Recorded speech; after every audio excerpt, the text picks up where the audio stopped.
Every day is a new learning.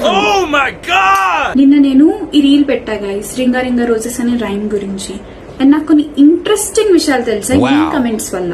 So నేను ChatGPT లో కొంచెం రీసెర్చ్ చేశా, మీరు కూడా తెలుసుకోండి. డిస్క్లైమర్, రాంగ్ అయినా కరెక్ట్ అయినా బ్లేమ్ ChatGPT, ఎందుకంటే ఈ తెలివి మనది కాదు. సో మ్యాటర్ ఏంటంటే original rhyme ring roses ring a ring a roses కాదు గైస్. ఒరిజినల్ రైమ్ ఇది 14th సెంచరీయో 19th సెంచరీయో ఐ డోంట్ రిమెంబర్, మర్చిపోయా గైస్. సమ్ సెంచరీలో జనాలకి ప్లేగ్ అనే ఒక డిసీజ్ వచ్చింది guys.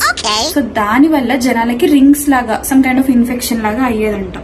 So first line is that ring around the rosie. Second line వాళ్ళు క్యూర్ కోసం క్యూర్ లాగా సమ్ ఫ్లవర్స్ క్యారీ చేసే వాళ్ళంట పాకెట్ లో పెట్టుకొని. So pocket full of posies. Okay, ఆ ఫ్లవర్ పేరు పాయిజెస్.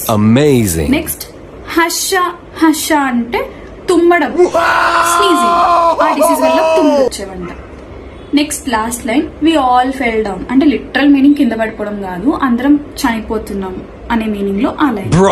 సో ఆ సెంచరీలో యాక్చువల్లీ ఇది శవాల దగ్గర పాడే పాట అంట.